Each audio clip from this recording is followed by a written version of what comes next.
नमस्कार, VKB Marathi news मध्ये आपले स्वागत आहे। तर सर्वप्रथम बघूया आजच्या ठळक घडामोडी।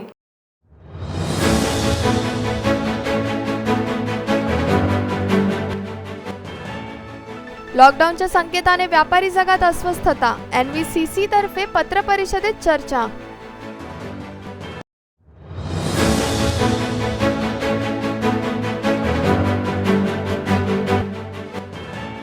शिक्षकांच्या विविध मागण्यांसाठी भाजप शिक्षक आघाडीतर्फे संविधान चौकात आंदोलन।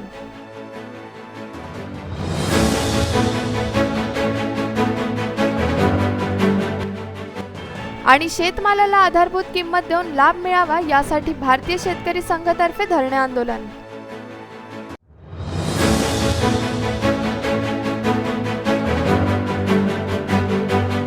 आजच्या ठळक घडामोडींनंतर आता सविस्तर वृत्त।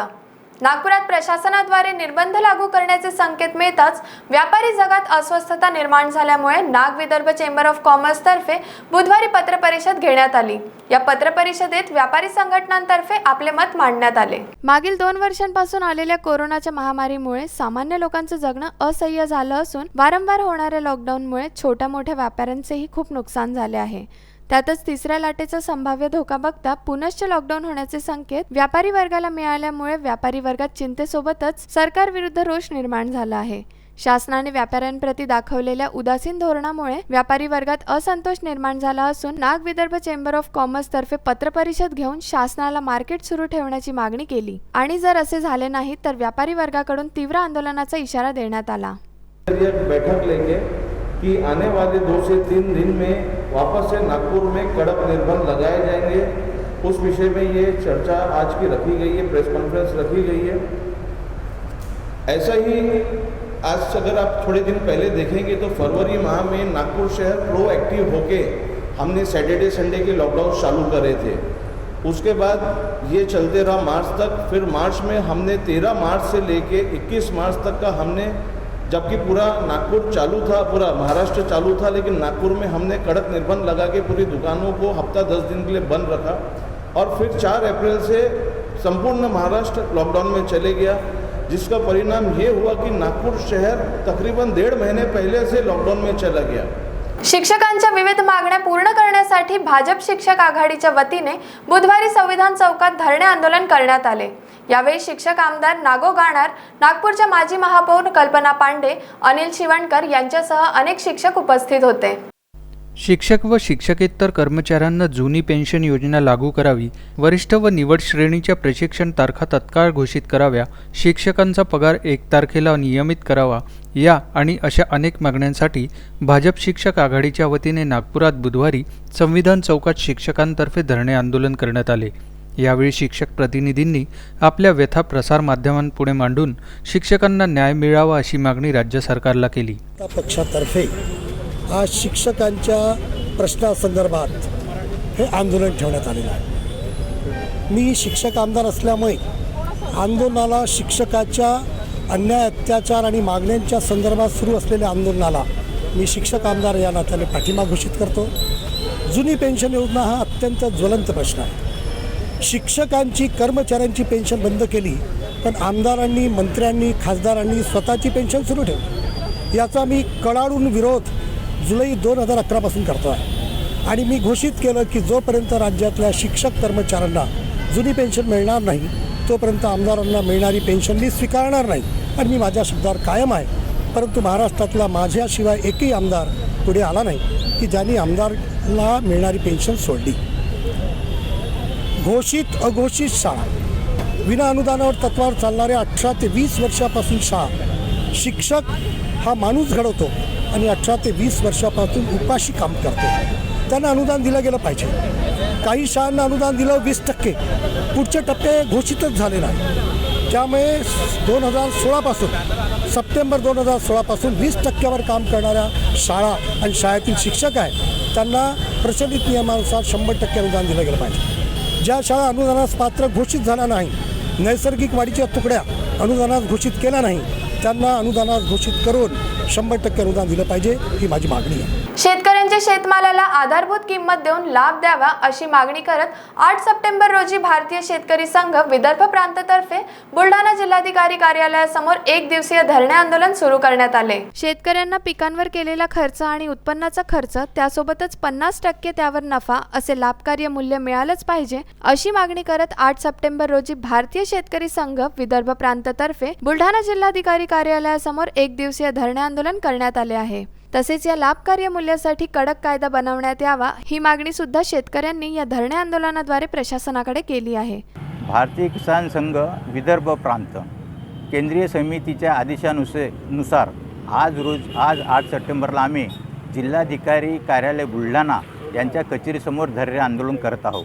आमची मूळ मागणी आहे की उत्पन्न आधारित जो खर्च आहे तो आणि त्याच्यावरचा जो नफा आहे तो भाव शेतकऱ्याला मिळाला पाहिजे, म्हणजे ज्याला आपण म्हणून लाभकारी मूल्य शेतकऱ्याला मिळालं पाहिजे। आधारभूत किंमत हे एक नौटंकी आहे, ते काही शेतकऱ्याला मिळत नाही, म्हणून आमचं म्हणणं असं आहे आणि ती आधारभूत किंमत पूर्ण शेतकऱ्याला मिळत नाही, 9% शेतकऱ्यांना ती मिळते जमते, म्हणून ही लाभकारी मूल्य शेतकऱ्याला मिळालं पाहिजेत आणि म्हणजे शेतकऱ्याचा पिकावरती झालेला खर्च आणि त्याला 50%वरती नफा हा भाव त्याला मिळाला पाहिजे। कारण आपण पाहतो की खर्चात दरवर्षी खर्च खूप वाढतात, पण त्या मानाने आधारभूत किंमत सरकार वाढवत नाही आणि त्याप्रमाणे देतही नाही, म्हणून हे लाभकारी मूल्य भेटलं पाहिजे आणि तेच असंच होईल म्हणून आमचं म्हणणं आहे की त्यासाठी कडक कायदा करा, कायदा झाला पाहिजे त्याच्याकरता की जेणेकरून लाभकारी मूल्य शेतकऱ्याला मिळेल।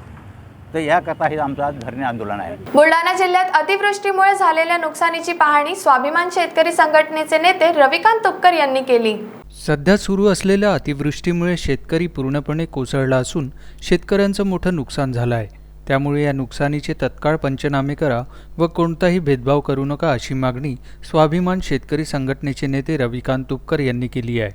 नेहमीप्रमाणे लोकप्रतिनिधी अधिकारी येतात, पाहणी करतात व फोटो सेशन करून निघून जातात, प्रत्यक्षात मदत मात्र मिळत नाही। यावेळी मात्र असे घडता कामा नये, कारण यावर्षी अनेक ठिकाणी दुबार तिबार पेरणी झाली असून खत व बियाण्यांच्या किमतीतही वाढ झाली आहे। त्यातच या अतिवृष्टीमुळे शेतकरी पूर्णपणे खचला असून त्याचं सर्व बाजूंनी फार मोठं नुकसान झालं आहे। त्यामुळे कसलाही विलंब न करता तत्काळ शेतकऱ्यांच्या खात्यात 100% नुकसान भरपाई सरकारने द्यावी।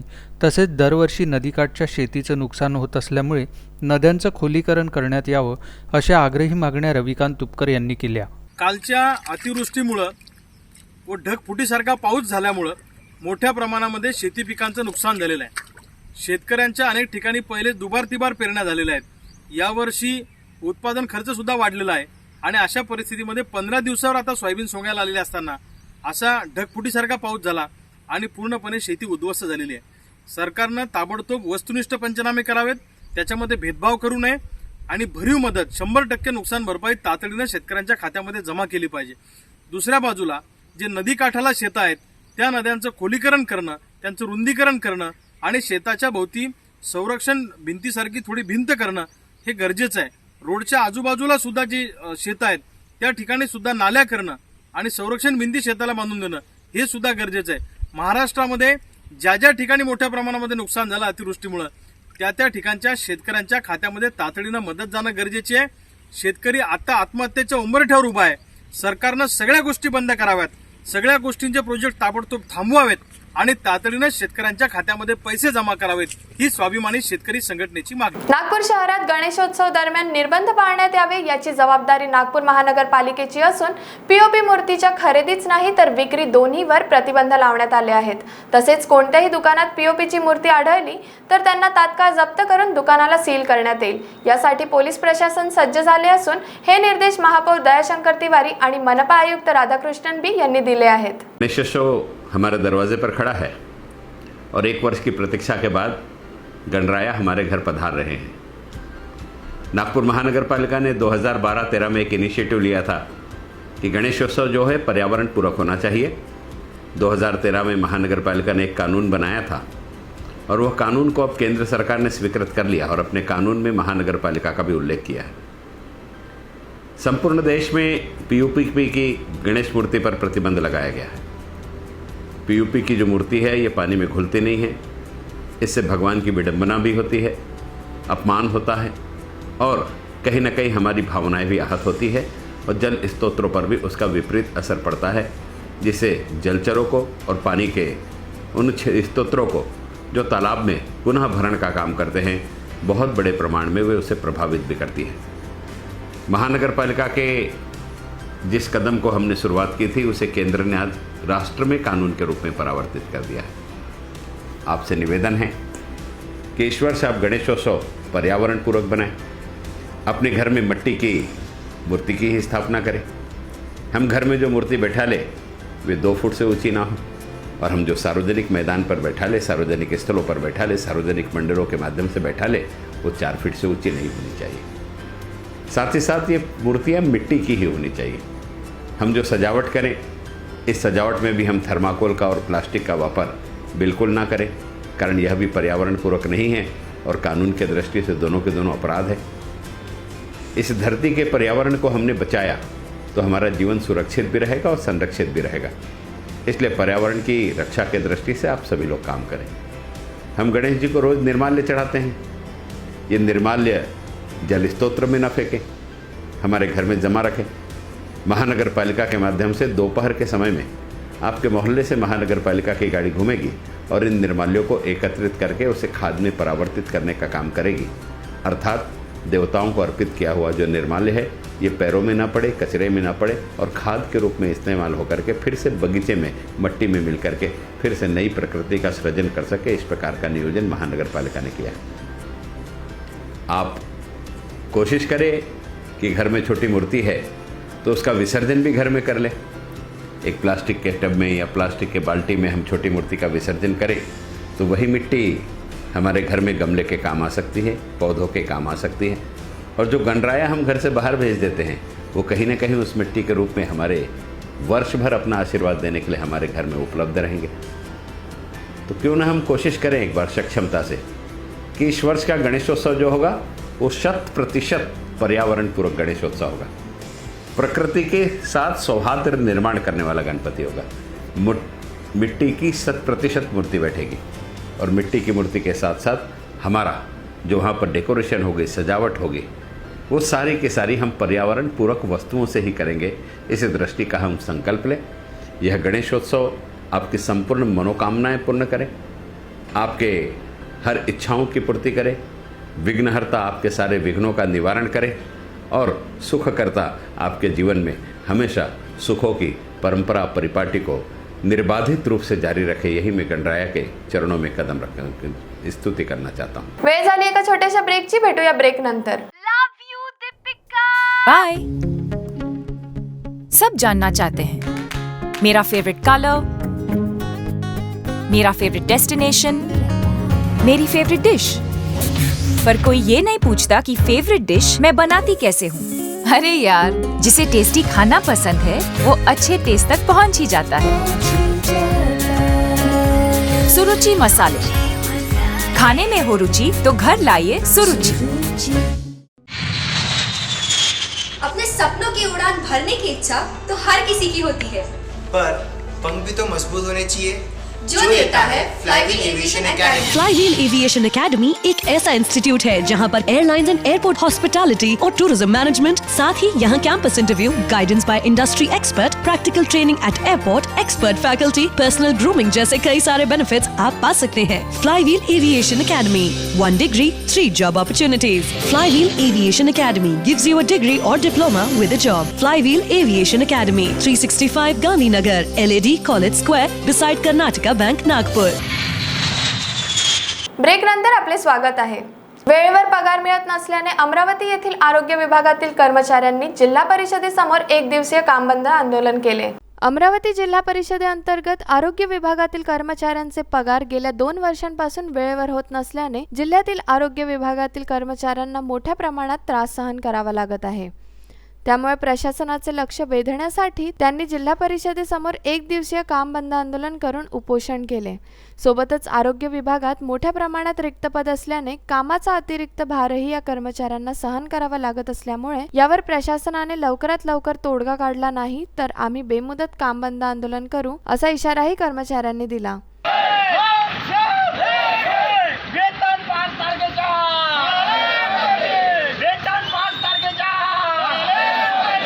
आम्ही सर्व कोरोना योद्धा, सर्व संवर्गीय आरोग्य कर्मचारी मागील 2 वर्षापासून आमचे वेतन 15 ते 25 तारखेलाच होत आहेत, याला संपूर्ण जबाबदार येथील जिल्हा आरोग्यकारी व त्यांच्या प्रशासन आहे. आमच्या कोरोना योद्ध्याचे अनेक मागण्या, कालबद्ध पदोन्नती, वेतन, त्याचप्रमाणे बदल्या जे होतात, बदल्यामध्ये कार्यमुक्त करण्यात आलेले, मेळघाटमधून 8-10 वर्ष बदल्या झाल्यानंतर त्यांना कार्यमुक्त करण्यात आलेले नाही, अशा अनेक मागण्या असल्यानंतरसुद्धा आम्ही फक्त एका मागणीसाठी येथे सगळे कर्मचारी 1.5 वर्षानंतर सतत अहोरात्र सेवा दिल्यानंतर येथे जमलेलो आहे. कारण अनेक मागण्या दिल्यानंतर माननीय जिल्हा आरोग्यकारी यांच्या कारभारात, त्यांच्या प्रशासनाने त्यांच्या कारभारात काही झालेलं नाही. वेतन या महिन्यात तर 31 तारखेला झालं, जुलैचं वेतन आहे 31 तारखेला झालं. प्रत्येक माझ्या कर्मचारी बंधू भगिनींवर लोन आहे, हाऊसिंग लोन आहे, म्हाताऱ्या आईवडिलांचे आजारपण आहे, मुलांचे उच्च शिक्षण आहे. कसं आम्ही सहन करायचं? रोजचं लसीकरणाला माझी NM MPW HV विस्तार अधिकारी रोजचे पेट्रोल हा 200-300चा लागतो. 200-300चा लसीकरण एका दिवसाला एक NM MPW सगळे कर्मचारी करत आहे. रोजचे 200 ते 300 रुपयाचा पेट्रोल लागत आहे. त्याच्यात हे निर्लज्ज ढेपाळलेलं प्रशासन यांच्या जीव तरी रेंगत नाही. आमचे वेतन एवढा उशिरा झाल्यामुळे त्याचा भूदंडसुद्धा आमच्यावर बसत आहे. याला जबाबदार संघटनेच्या मते जिल्हा आरोग्य त्यांच्या प्रशासनाने असे ठाम मत आहे. यांनी जर यांच्या सुधारणा झाली नाही आणि आमचे वेतन 5 तारखेचा आज झाले नाही, यानंतर याच्याही पेक्षा तीव्र आंदोलन करणार. येथे संपूर्ण जिल्ह्यातले मेळघाटपासून सर्व कर्मचारी येथे हजर. गेल्या 2 वर्षापासून आम्ही कोविडमध्ये सतत अहोरात्र काम करत आहे, डे नाईट ड्युट्या करत आहे आणि आमचे वेतन 2 वर्षापासून 2-2 महिन्यानंतर एकाच महिन्याचे वेतन होत आहे. आणि त्यामुळे आम्हाला महिलांना ड्युटी तर रोजच करावी लागते, एकही दिवस सूट नाही आहे. कारण आम्ही कोरोना योद्धा म्हणून आमची गणना केल्या जात आहे. पण आमचे वेतन हे 5 तारखेच्या आत व्हायला पाहिजे, पण ते 15 ते 31 तारखेच्या दरम्यान होत आहे. आणि प्रत्येक महिलेला किंवा आरोग्य सेवकांना, पुरुष मंडळींना, सगळ्यांना आपलं घरदार चालवावं लागते. सर्वांवर कुटुंबाच्या जबाबदाऱ्या आहे. तर प्रत्येक ठिकाणी आम्हाला आर्थिक झड पोहोचते आणि त्यामुळे, आणि कामं तर आमचे सुरूच आहे, त्यामुळे आमचं मानसिक म्हणजे आर्थिकचाही मानसिक ताण आमच्यावर येतो आणि कामाचाही. याची प्रशासनाने दखल घ्यायला पाहिजे आणि आमचे मानसिक आरोग्य व्यवस्थित राहील त्यासाठी आम्हाला आमचे वेतन हे 5 तारखेच्या आतच व्हायला पाहिजे. आणि कामही एवढे वाढवून दिलेले आहे आणि रिक्त पदंसुद्धा खूप जास्त आहे. त्याच्यामुळे एका आरोग्य कर्मचाऱ्यावर 2-2 पदांचा भार देत आहे. तर त्यामुळे आमच्या ज्या मागण्या आहे, आम्ही किती 2 वर्षापासून आंदोलन करत आहे, तर त्या मागण्या आमच्या लवकर निकाली काढण्यात याव्या. नाहीतर यानंतरही आम्ही पूर्ण आरोग्य कर्मचारी आता 1 दिवसीय काम बंद आंदोलन केलं, यानंतर आम्ही तीव्र काम बंद आंदोलन करू, बेमुदत संपावर जाऊ. मंगळवारी रात्री बुलढाणा जिल्ह्यात सर्वत्र मुसळधार पाऊस आल्याने गावातील पैनगंगा नदीला पूर आला असून खामगावमध्ये 4 इंचापेक्षा जास्त पाऊस आल्याचा अंदाज वर्तवला जात आहे.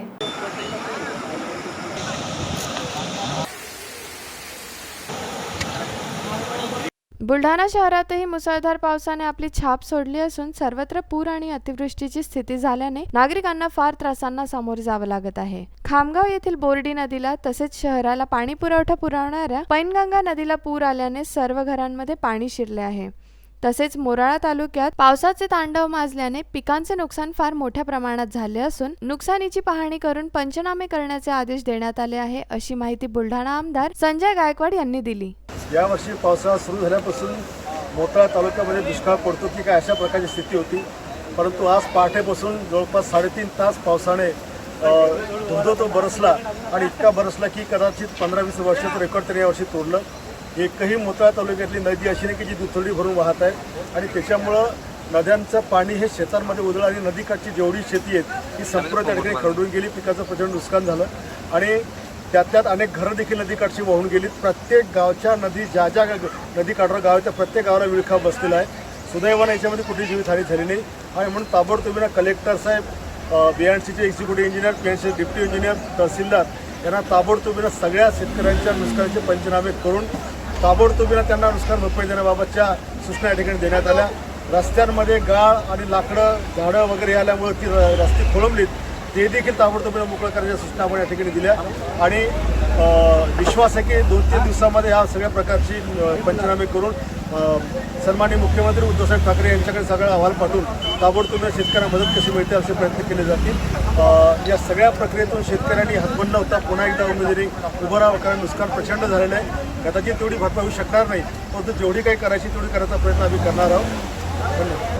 काल रात्रीपासूनच मोताळा तालुक्यामध्ये प्रचंड प्रमाणात पाऊस या ठिकाणी कोसळलेला आहे आणि कमी कालावधीमध्ये जास्त पावसाचं या ठिकाणी आगमन झाले आहे. त्याच्यामुळे शेती जी आहे ती काही ठिकाणी भाग जो आहे तो खरडून गेलेला आहे. काही ठिकाणी जे पूल आहेत पुलांवरून पाणी गेलेलं आहे. त्याच्यामुळं वाहतूक आणि जनजीवन जे आहे ते विस्कळीत झालेलं आहे.